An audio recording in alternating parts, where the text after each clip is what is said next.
Bismillahirrahmanirrahim. Assalamualaikum warahmatullahi wabarakatuh. Innal hamdalillah nahmaduhu nasta'inuhu wa nastaghfiruhu wa na'udzu billahi min shururi anfusina wa min sayyiati a'malina may yahdihillahu fala mudilla lahu wa may yudlil fala hadiya lahu. Asyhadu an la ilaha illallah wahdahu la syarika lahu wa asyhadu anna Muhammadan abduhu wa rasuluhu alladzi la nabiyya ba'dahu. Wassalatu wassalamu ala rasulillah Muhammad ibn Abdillah wa ala alihi wa ashabihi wa mawalah amma ba'du. Alhamdulillah, bersyukur kepada Allah subhanahu wa ta'ala. Salawat dan salam kepada uswah hasanah kita Nabi Muhammad sallallahu alaihi wasallam, keluarga, sahabat dan keturunannya serta kita umatnya yang insyaallah senantiasa istiqomah untuk mengikuti risalahnya hingga akhir hayat kita. Alhamdulillah, hadirin rahimakumullah, kita bisa bertemu kembali di majelis yang insyaallah dirahmati, diberkahi dan diridhai Allah Subhanahu wa taala ini, di majelis ta'lim Citra Taqwa di Buntok ini. Di dalam Al-Qur'an itu ada 3 perintah yang berurutan disebutkan ya dengan kalimat kutiba alaikum. Jadi kutiba alaikum itu terjemahan sederhananya diwajibkan atas kalian.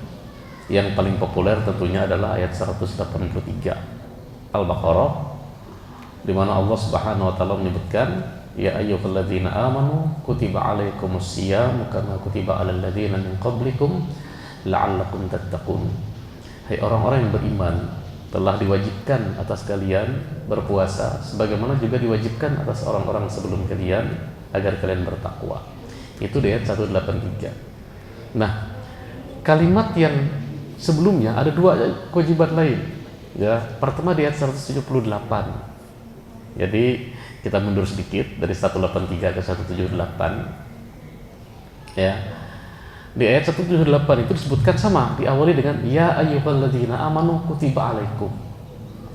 Tapi kutiba alaikumul qisas fil qatl. Hai orang-orang yang beriman, diwajibkan atas kalian hukum kisos dalam perkara pembunuhan. Jadi wajibnya hukum kisos dengan wajibnya puasa sama. Wajibnya itu loh. Ya. Hanya perbedaannya, kalau kutiba alaikumusiyam itu diserahkan kepada individu, ya kan? Kutiba alaikumul kisos dalam perkara pembunuhan itu bebannya itu kepada penguasa, ulil amri. Itu bedanya. Apa penjelasannya? Ya, bisa dilihat di ayat masih kelanjutannya 178 ya. Kutiba alaikumul qisas fil qatla al-hurru bil hurri wal 'abdu bil 'abdi wal unsa bil unsa. Jadi orang merdeka dengan orang merdeka, ya budak dengan budak, itu wanita dengan wanita. Itu ada penjelasannya dalam kitab-kitab fikih tentang jinayat gitu. Ya. Faman ufiya lahu min akhihi syai'un. Siapa yang mendapat maaf dari keluarga yang terbunuh, ya, maka hendaklah fattiba'un bil ma'ruf wa ada'un ilaihi bi ihsan. Hendaklah ia membayar diyat, mengikuti dengan baik lalu membayar diyat. Gitu. Diyat ini penjelasannya dari ayat 92 surat An-Nisa, itu ayat paling atas ayatnya. Ya. Dzalika takhfifum min rabbikum wa rahmah, itu adalah keringanan dari Allah dan sebagai bentuk kasih sayang. Faman i'tada ba'da dzalika falahu adzabun alim. Siapa yang melampaui batas setelah ada kesepakatan pemberian maaf kemudian membayar diyat, itu siapa yang melanggar itu maka dia akan mendapatkan azab dari Allah Subhanahu wa taala. Dan yang menarik pada bagian kelanjutan ayat 179, Allah Subhanahu wa taala mengatakan walakum fil qisasi hayatun ya ulil albab la'allakum tattaqun. Walakum fil qisasi hayatun ya ulul albab la'allakum tattaqun. Bagi kalian dalam hukum kisos itu ada jaminan kehidupan, wahai orang-orang yang berakal, la'allakum tattaqun. Jadi khitabnya itu sama-sama kutiba alaikum dan sama-sama ditutup dengan kalimat la'allakum tattaqun, agar kalian bertakwa. Ya. Baru di ayat berikutnya itu terkait dengan masalah wasiat. Dan menarik juga, ayat ini tidak diawali dengan kalimat ya ayyuhalladzina amanu, tapi langsung dengan kalimat kutiba alaikum. Diwajibkan atas kalian, ya, jika ada tanda-tanda kematian, idza hadar ahadakumul maut, tanda-tanda kematian pada seseorang, in taraka khairul wasiyatu lil walidaini wal aqrabina bil ma'ruf. Sedangkan dia meninggalkan harta yang banyak, maka wajib baginya untuk berwasiat untuk kedua orang tuanya dan juga kepada kerabatnya dengan cara yang ma'ruf haqqan 'alal muttaqin. Sebagai kewajiban bagi orang-orang yang bertakwa. Dikaitkan dengan ketakwaan kewajiban. Ya, itu ayat 180. Lalu ada dua penjelasan yang tidak boleh diganti wasiat itu.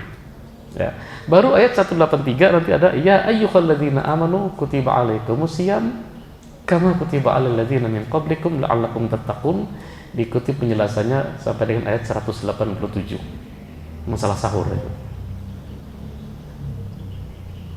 Kalau kita sering berbicara masalah kutiba alaikumusiyam, barangkali kutiba alaikumul qisas ini agak jarang gitu dibicarakan. Ya, karena kadang-kadang wah ini udah bicara khilafah. Bukan masalah khilafah, ini Al-Qur'an mengatakan kutiba alaikum. Diwajibkan atas kalian. Ya, hanya tadi saya garis bawahi, kalau kutiba alaikumusiyam itu pembebanannya kepada individu, kutiba alaikumul qisas itu ada di ulil amri begitu. Jadi nggak bisa masing-masing orang ada pembunuhan qisas sendiri boleh gitu. Nah, prinsip peradilan itu di mana hampir sama, ya, cepat, sederhana, mudah gitu. Murah dalam satu lagi. Nggak akan ada itu drama yang sampai berbulan-bulan sidang itu nggak selesai-selesai, kayak kasus Sambo itu. Bingung orang gitu kan. Perkaranya sudah jelas. Nah, hanya di dalam Islam ketika menyangkut perkara pembunuhan, itu hukuman apa yang diberikan kepada pelaku itu diserahkan kepada keluarga korban. Ya, hakim dan jaksa itu nggak punya hak memutuskan apa yang diterapkan pada pelaku begitu. Ya, jadi pilihannya orang itu ketika ada perkara pembunuhan disengaja. Ya, pilihan pertama itu tadi yang ayat 178 kutiba alaikumul qisas. Diwajibkan qisas, artinya apa? Hukum bunuh. Orang membunuh ya dibunuh gitu kan. Dan di ayat 179 itu dijelaskan walakum fil qisasi hayatun. Dan di dalam hukum qisas itu bagi kalian ada jaminan kehidupan, ada kehidupan. Kalau terjemahan langsung itu adalah di dalam qisas itu bagi kalian ada kehidupan. Lalu para mufassir mengatakan ada jaminan kehidupan. Ungkapan walakum fil qisasi hayatun ini menurut para ahli bahasa tentang Al-Qur'an. Saya mengutip. Ya, saya nggak ahli bahasa. Nah, mereka mengatakan ini adalah sighah, bentuk kalimat yang paling bagus di dalam Al-Quran. Ya, dua hal yang bertentangan itu bisa dipadukan. Qisas itu artinya membunuh orang yang membunuh, kan gitu kan? Qisas itu adalah membunuh. Tetapi di dalam membunuh itu ada kehidupan. Walakum fil qisas, bagi kalian di dalam pembunuhan itu ada kehidupan. Begitu. Jaminan kehidupan itu ada dalam hukum qisas. Apakah qisas ini perkara baru? Tidak. Hukum qisas sudah ada di dalam kitab Taurat. Dan sampai sekarang masih termaktub di Taurat itu. Taurat yang sudah dimodifikasi itu masih ada. Misalnya kalau kita buka di dalam kitab Keluaran, ya, kitab Exodus di dalam Perjanjian Lama itu di pasal ke-21 ayat ke-23 sampai dengan 25 itu menyebutkan tentang wajibnya hukum qisas, ya, jiwa dengan jiwa, luka dengan luka begitu. Nah, itulah yang diabadikan di dalam Al-Qur'an, di dalam surat Al-Maidah ayat 44 itu, ya, wa katabna alaihim fiha, di ayat 44 itu menyebutkan inna anzalna Taurat, agak panjang ayatnya ya. Di ayat 45 itu menjelaskan wa katabna alaihim fiha anna an-nafsa bin-nafsi wal 'aina bil-'ain. Kami tetapkan bagi Bani Israel di dalam Taurat itu jiwa dengan jiwa, mata dengan mata, mata dibalas mata maksudnya. Ya, wal aina bil aini, wal anfa bil anf, hidung dengan hidung. Ya kan? Wal udhuna bil udhun, kuping dengan kuping, wasin bis sin, lidah dengan lidah, wal juruha qisas. Setiap ada luka itu ada hukum kisos yang setimpal, setara. Ya. Kemudian dikatakan faman tasaddaqa. Nah, itu siapa yang dalam arti dia mengikhlaskan saja. Faman tasaddaqa bihi fahuwa kafaratullah. Kalau yang dilukai itu mengikhlaskan, nah maka itu adalah kafarat bagi pelaku. Gitu. Wa man lam yahkum bima anzalallah fa ulaika humuz zalimun. Adapun orang yang tidak menetapkan hukum dengan apa yang diturunkan Allah, maka mereka itu adalah orang-orang yang zalim. Nah, jadi sekali lagi, hukum kisos itu ada di dalam Taurat, sudah ada, dan juga berlaku di dalam Islam. Saya ulangi, itu ada di dalam kitab Taurat, kitab Keluaran, pasal 21, ayatnya 23 sampai 25. Karena Keluaran yang dikatakan Pentateuch, kitabnya Nabi Musa, itu kan ada kitab Kejadian, kemudian kitab Keluaran, kitab Imamat, kitab Bilangan, dan kitab Ulangan. Itu 5 itu Taurat. Sisanya itu ada sejarah, ada nubuat, ada puisi, dan seterusnya. Itu tidak kepada Nabi Musa alaihissalam. Yang dianggap sumber hukum yang 5 itu. Jadi ketika kita berbicara hukum kisos, maka itu bukan perkara baru, bukan perkara bid'ah, begitu. Ya, karena memang itu sudah ada ketetapan dari Allah Subhanahu wa taala. Ketika terjadi perkara kriminal yang menyangkut luka, penganiayaan, jiwa, ya, terutama yang disebutkan yang kisos itu terutama dalam perkara pembunuhan, karena disebutkan itu kutiba alaikumul qisasu fil qatl, ya, diwajibkan bagi kalian hukum kisos dalam perkara pembunuhan. Nah, Islam itu sangat memuliakan jiwa, sangat memuliakan jiwa. Jadi satu jiwa itu dalam Islam itu bisa-bisa dihargai sangat tinggi. Ya. Yang pertama tadi masalah hak, menentukan apakah hukuman itu adalah kisos atau diyat, itu adalah hak keluarga. Ini bisa kita lihat dalam surat Al-Isra ayat 33, ya. Wala taqtulun nafsal lati haramallahu illa bil haq. Janganlah kalian membunuh jiwa yang Allah haramkan kecuali dengan alasan yang benar. Wa man qutila mazluman faqad ja'alna liwaliyhi sultanan. Siapa yang terbunuh secara zalim, itu kan, maka kami telah menetapkan, kami jadikan hak sultan, kekuasaan penuh bagi walinya untuk menuntut apa hukumannya.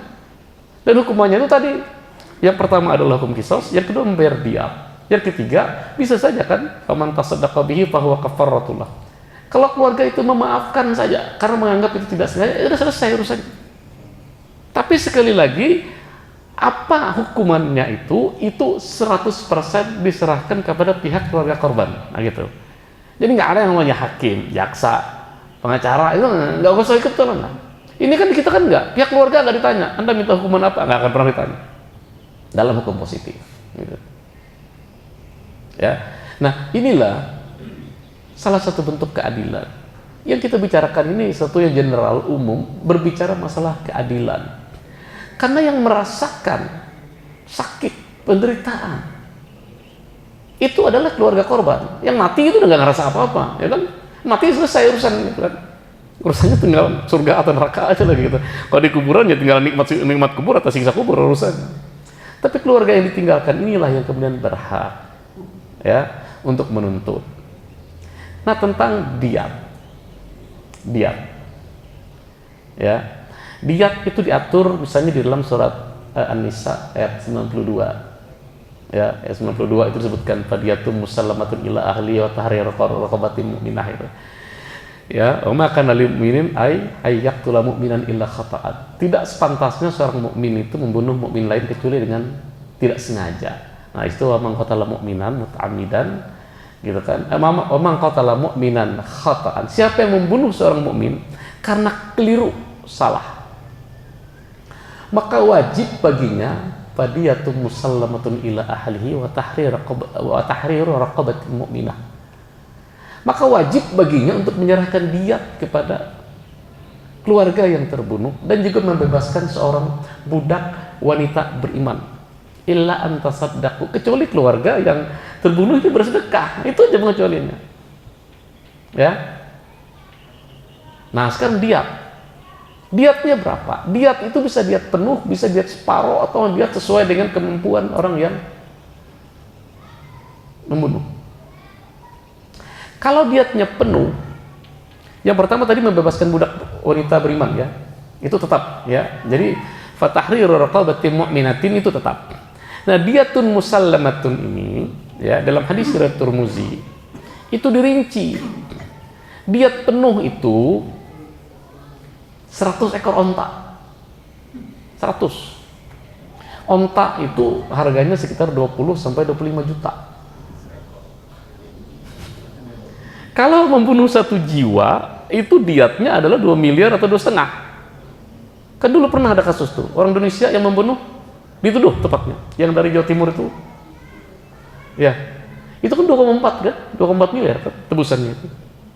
Ya, ditebus gitu kan, rame-rame kita nyumbang, nggak jadi dibunuh. Ternyata dimaafkan oleh keluarga, bawa 2,4 miliar dia bawa ke Jawa Timur ya poya-poya gitu kan. Rezekinya dia itu. Tadinya mau diancam hukuman mati itu sebenarnya. Nah, yang 100 ini dirinci lagi.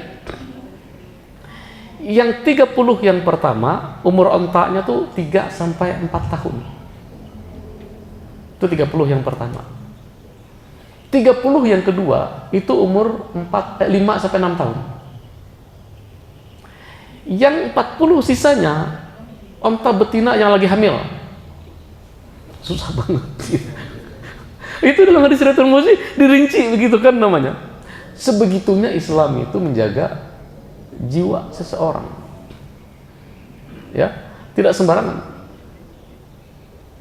Nah, bagaimana cara memenuhinya? Kalau itu keluarga, itu jadi misalnya katakanlah kalau kasus, bagaimana kalau dia non muslim? Itu lain lagi, separuh aja, diatnya separuh. Diat non muslim itu separuh. Ya. Nah, yang ini diat orang beriman. Kalau mereka minta itu kisos, selesai urusannya di kisos. Kalau kata keluarga minta diat penuh, itu harus diusahakan dari yang bersangkutan, keluarganya, kerabatnya yang terdekat. Kalau tidak bisa, maka itu akan dicukupkan oleh negara. Terus bagaimana dong APBN kita nanti kalau seperti ini gitu kan, udah ini APBD misalnya. Orang ini kemudian dia membayar itu dengan bekerja secara sukarela kepada negara gitu, sampai utangnya itu dianggap lunas gitu. Jadi dia menjadi pekerja sosial sampai negara menganggap setelah 10 tahun misalnya dia bekerja, oke, itu sudah setara dengan hutangnya kepada negara akibat membayar dia. Pihak keluarga tetap akan terima 2 miliar atau 2,5 miliar kalau pakai yang diat penuh, yang kalau ontaknya kebetulan yang 25 juta. Itu nilai jiwa orang dalam Islam. Nah, inilah yang kemudian ya oleh para ulama itu dirumuskan. Sebenarnya Islam itu yang dilindungi apa saja. Kitab yang paling bagus membahas ini adalah kitab Al-Muwafaqat yang tulis Imam Asy-Syatibi, dia bermazhab Maliki. Dia membuat rumusan dan itu hampir disepakati oleh semua ulama usul. Ya. Rumusan yang beliau sebut sebagai maqasidus syariah. Tujuan yang ingin dicapai oleh syariat. Ada 5 hal ya, atau 5 kemaslahatan yang harus dijaga di dalam syariat itu. Yang pertama, yang paling utama itu adalah hifzuddin. Din itu agama atau akidah. Pertama itu pemeliharaan agama. Jadi semua hukum-hukum yang ada, hukum syariat itu penerapan pertamanya itu adalah untuk memelihara akidah. Di bawah akidah itu ada yang kita bahas tadi, masalah kisos itu adalah hifzun nafsi, menjaga kemaslahatan jiwa dan badan masuk di situ. Ya. Kemudian yang ketiga adalah hifzul akli, untuk kemaslahatan akal. Yang keempat itu adalah hifzul mal, memelihara kemaslahatan harta. Kemudian yang kelima itu adalah hifzun nasl, memelihara kemaslahatan keturunan. Jadi nggak ada orang yang ngaku-ngaku saya misalnya keturunan Wali Songo, itu dia bisa membuktikan. Nah, kita coba kita urutkan gitu. Contoh ya di dalam Islam itu semua perkara-perkara yang mengantarkan kepada kemurtadan atau merusak akidah itu dalam Islam itu diharamkan. Sementara perkara-perkara yang memudahkan orang untuk memahami akidah itu dipermudah. Ini dalam usul fikih dikenal dengan konsep fathul zari'ah dan saduz zari'ah. Ya. Salah satu bentuk perlindungan terhadap akidah itu adalah hukuman mati bagi orang murtad. Jadi dalam Islam itu boleh masuk Islam tapi tidak boleh keluar. Ya. Islam itu tidak dipaksa. Ya, Islam itu tidak dipaksa. Jelaskan ayatnya sesudah ayat kursi itu di ayat 256 surat Al-Baqarah itu la ikraha fid din qad tabayyana ar-rusydu minal ghayy faman yakfur bit-taghut ila akhir ayat. Tidak ada paksaan dalam masalah agama ini. Dalam Islam tidak ada paksaan orang untuk masuk Islam. Walaupun dia orang kafir sendirian dalam negara Islam, tetap tidak boleh dipaksa masuk Islam. La ikraha fid din. Tidak boleh ada paksaan di dalam masalah agama. Yang benar itu jelas. Qad tabayyana ar-rusydu minal ghayy. Telah jelas mana yang benar dan mana yang sesat. Gitu.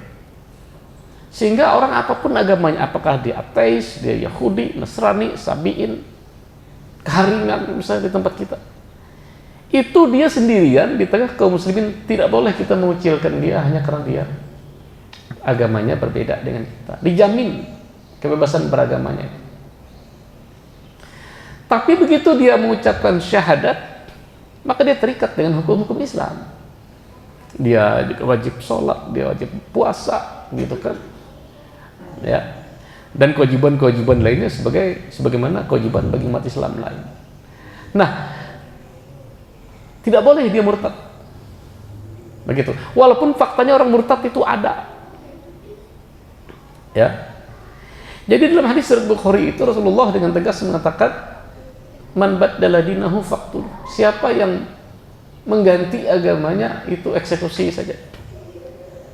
Nah, hanya saja ada proses, ada tahapan yang dijelaskan oleh para ulama. Ini bahaya kalau kita misalkan man balad dinahu faqtuluh, ada keluarganya pindah agama langsung dieksekusi. Ya enggak seperti itulah. Ketika menyangkut eksekusi, itu tetap kewenangan itu adanya di ulil amri. Yang pertama kali dilakukan itu adalah menasehati, ya kan? Kewajiban menasehati tentu keluarga, nggak mampu kan para ulama.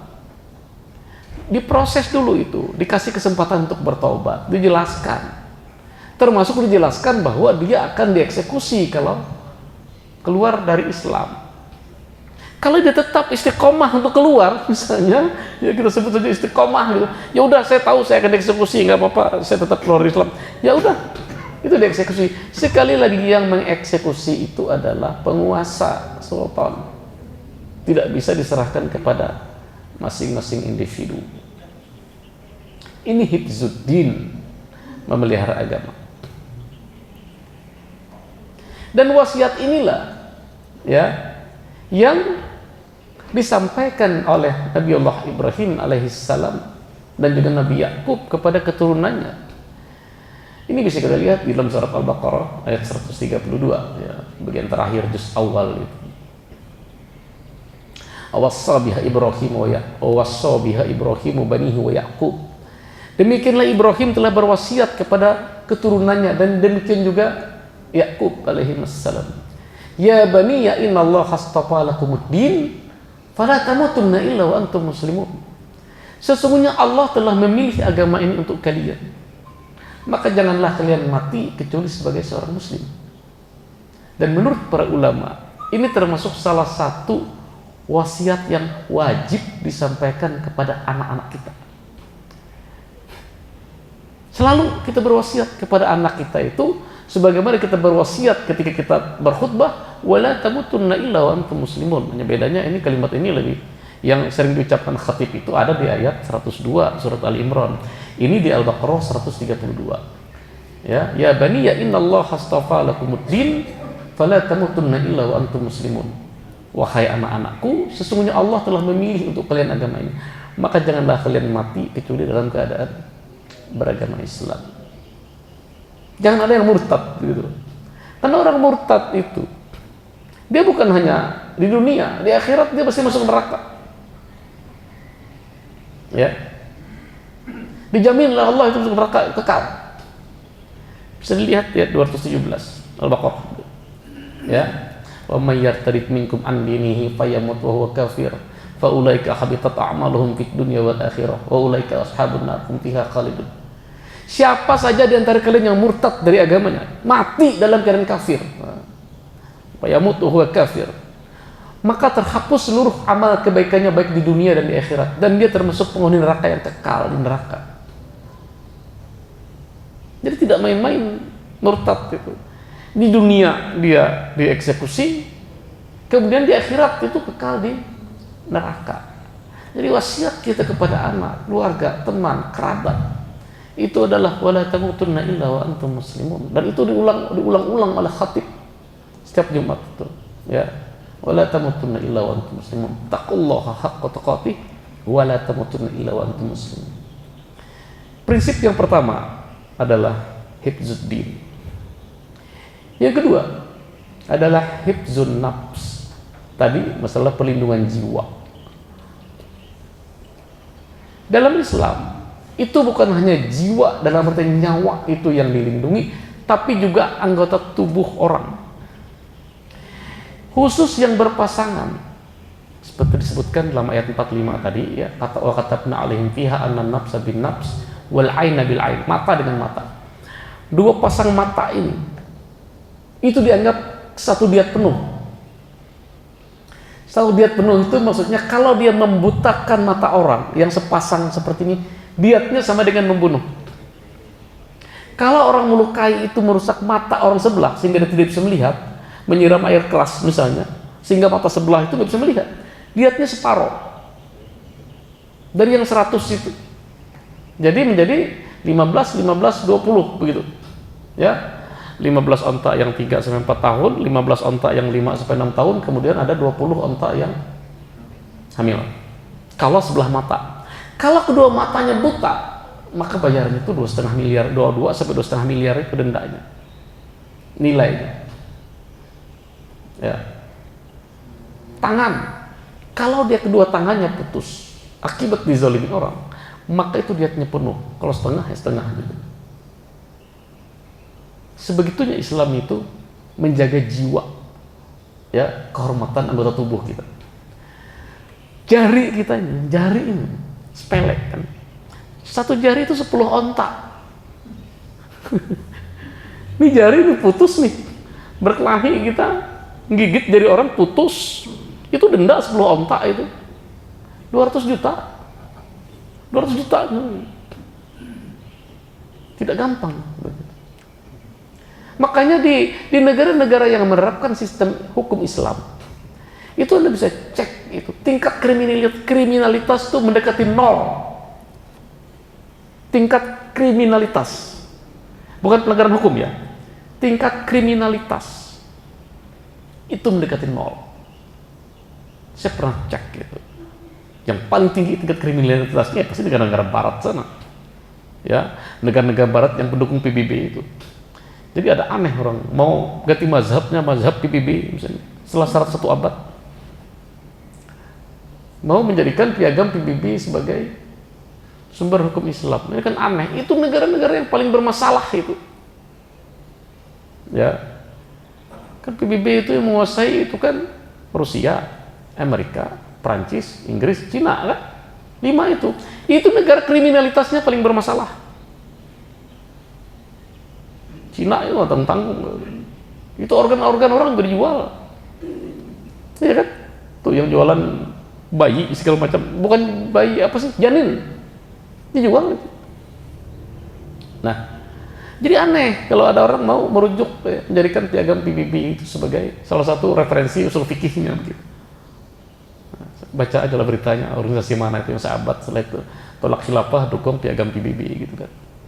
Jadi ada mazhab baru sekarang, mazhab PBB. Ya, jadi kalau ada hukum sholat itu, ya kalau dalam Islam kan ada orang meninggalkan sholat misalnya kan. Lalu kita itu pukul itu kan karena meninggalkan kewajiban. Oh, fikihnya 4 mazhab seperti ini, mazhab kelima misalnya Ja'fariyah. Lalu ada mazhab ke-6, mazhab PBB gitu kan. menurut piagam PBB itu termasuk hak asasi manusia yang harus dilindungi. Repot itu. Ya. Nah, itu adalah masalah hifzun nafs. Yang berikutnya adalah perlindungan terhadap akal. Hifzul akal. Segala yang merusak akal, kita kalau merusak akal, ya biasanya kita katakan apa? Pasti miras, narkoba. Pemikiran, ide-ide yang merusak akal itu juga termasuk yang dilarang di dalam Islam. Gagasan yang merusak pemikiran itu dilarang. Gagasan LGBT itu jelas dilarang. Ya, kayak kejadian di Qatar gitu kan. Ada yang nutup mulut segala macam, berpose, atau tahu kalah juga Jerman. Nah, itu dilarang. Miras, narkoba, ya, itu juga diharamkan di dalam Islam.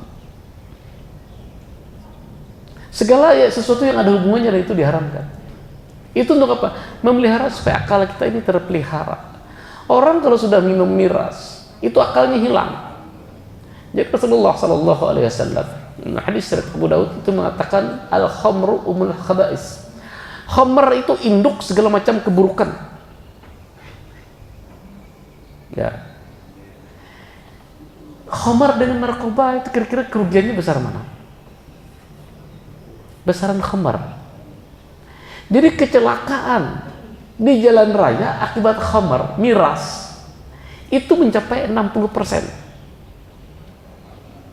Ya, 60% kecelakaan di jalan raya orang mengemudi itu di bawah pengaruh miras. Di barat, di kita kan udah pernah kejadian di Semanggi, perempuan pakai bikini nyetir, tahu-tahu nabrak orang banyak, 9 orang mati ditabrak itu. Dia pakai bikini, habis nenggak, habis teler. Ya baru-baru tahun lalu rasanya dia mati terjun dari jendela itu, apa bunuh diri apa dibunuh orang, Allah Allah. Gak usah saya sebut namanya, udah mati misalnya. Kita cari aja beritanya.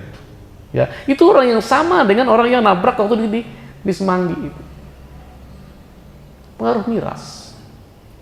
Jadi kalau dihitung-hitung, ya, pajak miras tuh dengan dampak miras itu 1/5, kerugiannya 5, untungnya 1. Dan itu sudah diisyaratkan di dalam Al-Quran, ya kan? Ketika orang-orang bertanya tentang khamar dan maisir, yas'alunaka 'anil khamri wal maisir, qul fihima ismun kabir wa manafi'u linnas wa ismuhuma akbaru min naf'ihima. Maka bertanya kepadamu tentang khamar dan maisir. Maisir itu judi. Tapi ayat ini sudah dinasah, ya. Di ayat 119 surat Al-Baqarah. Bukan 119. Ya, sekitar itulah. 219 tidak. Mereka bertanya kepadamu tentang 219 benar. Mereka bertanya kepadamu tentang khamar dan judi. Katakan pada keduanya ada dosa besar dan ada manfaat untuk manusia. Wa ismuhuma akbaru min naf'ihima. Dosanya, dampak buruknya itu lebih besar daripada manfaatnya. Itu sebelum pengharaman secara total. Sudah disebutkan oleh Allah Subhanahu wa taala. Dan itu kita saksikan sekarang. Karena ada sebagian orang yang, ya, tanda petik menghalalkan perbuatan itu berdasarkan ayat ini. Ayat ini sudah dinasah. Dinasah dengan ayat 90 surat Al-Maidah yang menyebutkan, ya ayyuhalladzina amanu innamal khamru wal maisir wal ansab wal azlam rijsum min amali syaitan fajtanibuhu la'allakum tuflihun. Itu ayatnya paling atas. Hai orang-orang yang beriman, sesungguhnya khamar, ya, judi, kemudian berkorban untuk berhala, mengundi nasib, itu adalah perbuatan-perbuatan kotor termasuk perbuatan setan. Jauhi semua itu agar kalian beruntung. Jadi masalah khamar maisir itu finish, dalam Islam hukumnya haram. Ya.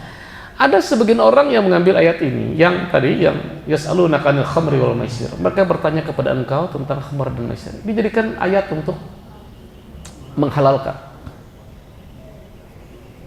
Ya. Ada memang sebagian orang-orang pintar, mau disebut ulama juga nggak pas gitu kan, karena ulama itu nama yakhshallah min ibadihil ulama. Ulama itu hanya orang yang takut kepada Allah. Kalau dia berani mempermainkan hukum Allah, itu tidak pantas kita sebut ulama. Sebutlah kiai gitu. Tanya tuh hukum dulu itu, saya masih ingat itu, Porkas. yang besar di tahun 90-an, SD-SB, nah itu kan dari Porkas jadi SD-SB. Jadi ketika ditanya itu masalah, waktu itu yang ditanya hukum Porkas. Porkas itu dari kata forecast. Forecast itu meramal, artinya peramalan. Ada tuh forecasting, dalam pelajaran di kuliah itu ada forecasting, di Indonesia kan jadi forecast. Jadi ketika ditanya hukum forecast, dia tahu nggak jawabannya? Bapak mau yang halal atau mau yang haram? Kalau mau yang halal saya punya dalilnya. Kalau mau yang haram juga ada. Mau yang mana? Wanipiro gitu. Nah ini yang seperti ini tuh merusak gitu. Karena ini kelakuan Yahudi gitu. Yahudi itu kayak gitu kerjaannya. Udah jelas halal dicari dalil-dalil untuk mengharamkan. Atau sebaliknya yang haram tuh dicari-cari dalil untuk mengharamkan. Atau dibolak-balik lah begitu kan. Yang halal diharamkan, yang haram dihalalkan. Sama itu kayak kelakuan sebagian ulama kita, sebagaimana disebutkan oleh Sufyan bin Uyainah, ulama asal Hijaz. Beliau semasa dengan Imam Syafi'i. Hijaz ini yang sebelah barat kota Mekah itu ya, ke arah Laut Merah itu Hijaz disebutnya. Ya. Orang-orang awam di kalangan umat ini banyak tersesat sebagaimana orang-orang Nasrani karena ketidakpahaman dan tidak punya ilmu tentang agama. Sementara orang-orang alim umat ini banyak tersesat seperti orang-orang Yahudi al-Maghdub alaihim. Kenapa? Karena mereka mengetahui mana yang halal, mana yang haram, mana yang benar, mana yang salah, tapi kemudian mereka mempermainkan ayat-ayat Allah itu sesuai dengan kebutuhan mereka. Nah, ini yang terjadi. Ya. Itu ulama disebutnya oleh orang-orang yang enggak menyebutnya ulama. Sama lah misalnya Rasulullah SAW itu kan menyebutkan, jangan kalian menjadikan kuburanku sebagai tempat ibadah. Dalam hadis riwayat Bukhari, la tattakhidhu quburi masajidan. Jangan kalian jadikan kuburanku sebagai masjid, artinya tempat beribadah. Ya. Kemudian Nabi menjelaskan dalam hadis yang dari Ummu Salamah dengan mengatakan, la'anallah al-yahuda wan nasara ittakhadhu qubur anbiya'ihim masajida. Karena Allah itu melaknat orang-orang Yahudi dan Nasrani yang menjadikan kubur para nabinya sebagai tempat ibadah. Wa ana anhaakum an dzalik. Saya melarang kalian dari itu. Lalu muncul ada ceramah. Siapa yang berkumpul di samping kuburan orang soleh? Nah, mulai itu. Ya kan? Ceramah itu. Siapa yang berkumpul di samping kuburan orang soleh? Sama-sama membaca ini, membaca itu sekian kali. Maka yang dapat sampai 200 meter ini itu sama dapat semua pahala, itu seperti pahala berziarah ke Raudhah. Udah mulai itu seperti itu. Ya. Jadi hal-hal yang jelas-jelas itu diselisihi oleh Nabi, atau tepatnya mereka menyelisihi apa yang disampaikan oleh Rasulullah SAW. Justru dikatakan, nah ini nih wali semua. Wali semua. Kalau orang Papua bukan wali itu wala. Ya, mawala yang balik gitu. Nah, jadi hifzul akal, ya, memelihara akal, itu kemaslahatan akal. Yang berikutnya yang disebutkan oleh Imam Asy-Syatibi dalam kitab Al-Muwafaqat itu yang keempat itu adalah hifzul mal. Dalam Islam, harta tidak boleh diperoleh dengan cara yang haram dan tidak boleh saling menzalimi satu sama lain. Ya, makanya setelah ayat puasa di ayat 187 itu, ya, ayat 189 itu disebutkan langsung, wala ta'kulu amwalakum bainakum bil batil tudlu biha ilal hukam litakulu fariqan min amwalin nasi bil ismi wa antum ta'lamun. Jangan kalian saling memakan harta di antara kalian dengan cara yang batil, bahkan sampai mengadukan kepada hakim, ya, agar kalian bisa menguasai harta orang lain itu dengan cara yang batil, padahal kalian tahu itu perbuatan yang salah. Di surat An-Nisa itu disebutkan, la ta'kulu amwalakum bainakum bil batil ila kecuali dengan cara tijaratan antaradin bainakum, dengan cara perdagangan saling ridha, antaradin minkum, saling ridha di antara kalian. Ya. Prinsipnya itu. Jadi yang namanya menipu, menjual beli dengan cara gharar, tidak menyebutkan kualifikasi barang, spesifikasi tidak disebutkan, gitu kan. Ini termasuk perkara-perkara penipuan yang dalam Islam itu dilarang. Ya. Kita berusaha gitu kan untuk mendapatkan rezeki, harta, itu dengan cara yang benar, dengan cara yang halal, dan kita tidak akan memakan makanan kecuali yang Allah tetapkan itu adalah halalan thayyiban. Ingat, dalam Islam itu dua kategori itu harus dipenuhi untuk makan sesuatu itu. Pertama halal, dua thayyib. Halal kadang-kadang sifatnya umum, thayyib itu kadang-kadang agak khusus sedikit gitu. Ya. Tapi halal itu berlaku untuk semua orang. Gitu. Kalau disebutkan haram, itu berlaku umum. Haram itu berlaku umum. Di sini Allah menyebutkan hurimat alaikumul maitah. Ayat 3 surat Al-Maidah itu. Hurimat alaikumul maitah wa damu wa lahmul khinzir wa ma uhilla li ghairillahi bih. Diharamkan bagi kalian itu bangkai, darah, ya kan? Kemudian daging babi, kemudian binatang yang disembelih tidak menyebut nama Allah. Itu haram semua. Pengecualian di akhir ayatnya disebutkan, ya, faman ittara fi mahmasatin ghairi mutajanifil ismin fa innallaha ghafurur rahim. Siapa yang karena lapar terpaksa memakan yang haram itu, maka Allah Maha Pengampun lagi Maha Penyayang. Khusus untuk makan dan minum saja itu, untuk yang haram itu ada pengecualian. Kalau dia khawatir itu akan kehilangan jiwa, karena hifzul an-nafs didahulukan daripada hifzul mal, ya. Sehingga karena kekhawatiran akan membahayakan jiwa, bisa menyebabkan kematian, boleh orang memakan sesuatu yang haram dalam keadaan lapar. Makanya kalimatnya itu jelas, famanit turra fi mahmasatin. Siapa yang terpaksa akan lapar, itu disebutkan, ya, maka Allah Maha Pengampun lagi Maha Penyayang. Itu dalam masalah harta. Baru yang kelima, itu terkait dengan hifzun nasal. Itu memelihara nasal, itu keturunan, nasab. Keturunan dalam Islam itu harus jelas. Tidak boleh orang menisbatkan dirinya kepada orang yang bukan bapaknya. Ya, misalnya lagi rame kayak kemarin itu yang dipopulerkan oleh siapa itu, yang Buya Abati. Ini dipopulerkan oleh Ar-Razi gitu. Ini mengaku-ngaku dia itu nasabnya nyampe ke Rasulullah Sallallahu Alaihi Wasallam. Diteliti itu diminta nyebutkan nasab, nggak bisa. Ya, tidak boleh kita itu memanggil seorang itu dengan panggilan abati, kecuali orang tua kandung, begitu. Ada jalur nasabnya ada. Dan dalam Islam hal itu sangat dijaga dan sangat dimuliakan. Sekali lagi, keturunan itu, ya, nasab itu dimuliakan dalam Islam. Justru karena adanya ilmu tentang nasab inilah kita kan bisa mengatakan, nah, si fulan ini keturunan Ahlul Bait. Nasabnya apa? Marganya apa? As-Saqaf. Sebutkan silsilah naik sampai ke atas. Nah, kita itu kan nyebut sampai 3 ya susah. Ya, ini yang terakhir. Dazan ya? Bukan. Saya misalnya Fahmi, ya, bin Kubra, bin Matui, bin Zainal. Sampai situ saya nggak tahu atasnya siapa gitu. Anda kalau ada hidayat nyebutkan itu siapa itu sampai ke Nabi Adam alaihissalam disebut itu kan. Ini hanya di dalam Islam yang seperti itu. Ya, atau tradisi Arab dengan Israel. Israel masih ada yang seperti itu. Nah, itu.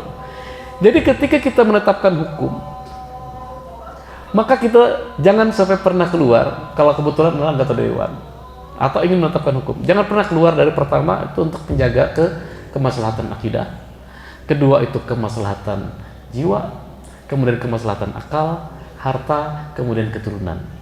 Itu semua peraturan itu idealnya mengacu kepada maqasid syariah.